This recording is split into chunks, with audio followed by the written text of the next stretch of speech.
નમસ્કાર, સ્વરાજમાં આપનું સ્વાગત છે. હું મયુર.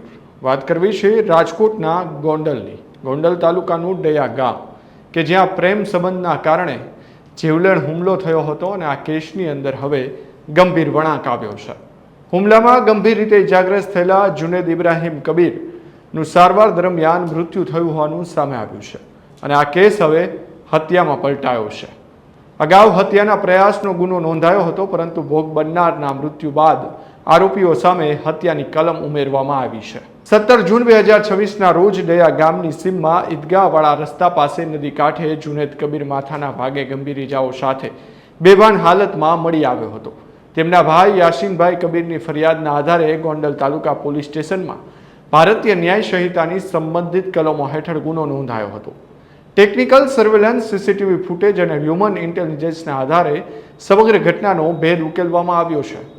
તપાસ દરમિયાન બહાર આવ્યું કે જુનેદ કબીરની પત્ની નામિયાને તેના પાડોશી આસિફભાઈ સત્તારભાઈ ડેલા સાથે પ્રેમ સંબંધ હતો. બંને નિકાહ કરવા ઈચ્છતા હતા, જેથી જુનેદ તેમના સંબંધમાં અડચણરૂપ બનતો હતો. ઉપરાંત પૂછપરછ દરમિયાન આસિફે પોલીસ સમક્ષ કબૂલાત કરી હતી કે જુનેદ પોતાની પત્નીને વારંવાર મારઝૂડ અને માનસિક ત્રાસ આપતો હતો. તેથી બંને મળીને જુનેદને રસ્તામાંથી દૂર કરવાનો પ્લાન બનાવ્યો. આયોજન મુજબ આસિફે જુનેદને પૈસા કમાવવાની લાલચ આપી રાત્રિના સમયે ડૈયા ગામની સીમમાં નદી કાંઠે બોલાવ્યો હતો. ત્યાં તેના માથામાં પથ્થર વડે ગંભીર હુમલો કરી તેને મૃત સમજીને સ્થળ પરથી ફરાર થઈ ગયો હતો. જોકે જુનેદને સારવાર માટે હોસ્પિટલમાં ખસેડવામાં આવ્યો હતો, જ્યાં સારવાર દરમિયાન તેમનું મૃત્યુ થયું છે. આ કેસમાં રાજકોટ ગ્રામ્ય એલસીબીએ મુખ્ય આરોપી આસિફ સત્તાર ડેલાની ધરપકડ કરી અને મૃતકની પત્ની નામિયાની અટકાયત કરી ગોંડલ તાલુકા પોલીસને સોંપ્યા છે.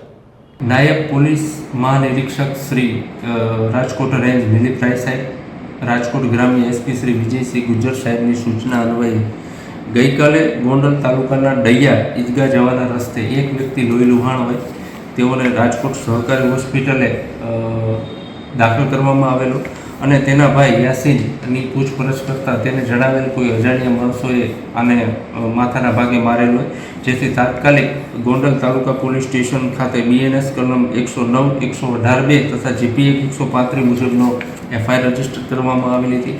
આ ગુનાના તપાસમાં એલસીબી રાજકોટ ગ્રામ્ય જેપી રાવ સાહેબ તથા તેના પીએસઆઈના ટીમો તપાસમાં કામે લાગેલા હતા. એ દરમિયાન તેઓને હકીકત મળેલી કે આસિફભાઈ સત્તારભાઈ ડેલા 31 રે ગોંડલ, બીજા નંબરમાં આજે ઈજા પામનાર છે તેના પત્ની નામિયા, વાઇફ ઓફ જુનેદભાઈ ઇબ્રાહિમભાઈ કમીર, જાતે મેમણ રે ગોંડલ વાળાઓની ઊંડાણપૂર્વક તપાસ થતાં તેને જણાવેલું કે આ નાબિયા અને આ આસિફભાઈને પ્રેમ સંબંધ હોય અને આ નાબિયાને તેનો પતિ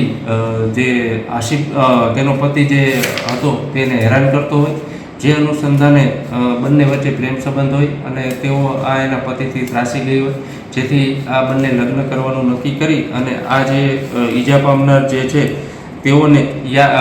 તેઓને મારી નાખવા માટે ભેગા મળી કાવતરું રચેલું હોય અને તેઓને આ અશરફે નામિયાના કહેવાથી જે ડૈયા ગામના ઈદગાહ પાસે રસ્તે બોલાવી હથોડીના ઘા વડે માથામાં મારી તેઓને ઈજા પહોંચાડેલી હોય. આમ ગોંડલ તાલુકા પોલીસ સ્ટેશનનો આ ગુનો ગણતરીના કલાકમાં એલસીબી પીઆઈ રાવ તથા તેની ટીમે ડિટેક્ટ કરેલ છે અને હાલે આ તપાસ ગોંડલ તાલુકા પીઆઈ ડામર ચલાવી રહ્યા છે. હવે ભોગ બનનાર મૃત્યુ બાદ બંને સામે હત્યાનો ગુનો દાખલ કરીને વધુ તપાસ હાથ ધરવામાં આવી રહી છે.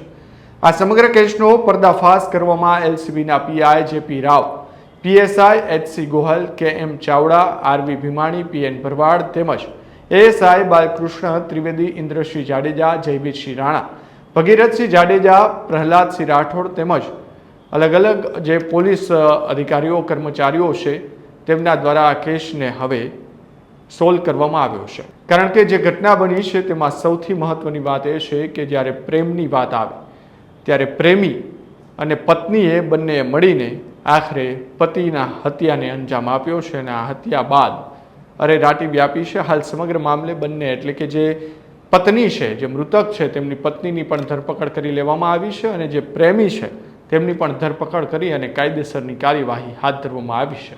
ત્યારે પૂછપરછમાં હવે શું નવા ખુલાસા થાય છે તે પણ જોવું રહેશે, કારણ કે કેટલા સમયથી પ્રેમી અને પત્નીને સંબંધ હતો તેમને લઈને હવે પોલીસ પૂછપરછ કરી રહી છે. અન્ય કોઈની સંડોવણી છે કે કેમ તેમને લઈને પણ હવે તપાસ હાથ ધરવામાં આવી છે. ત્યારે હવે આ સમગ્ર ઘટનામાં પોલીસની કડક પૂછપરછ બાદ શું નવા ખુલાસાઓ થાય છે તે જોવું રહેશે. આવા તમામ સમાચાર માટે અમારી ચેનલ સબસ્ક્રાઈબ કરવાનું ભૂલશો નહીં. ધન્યવાદ.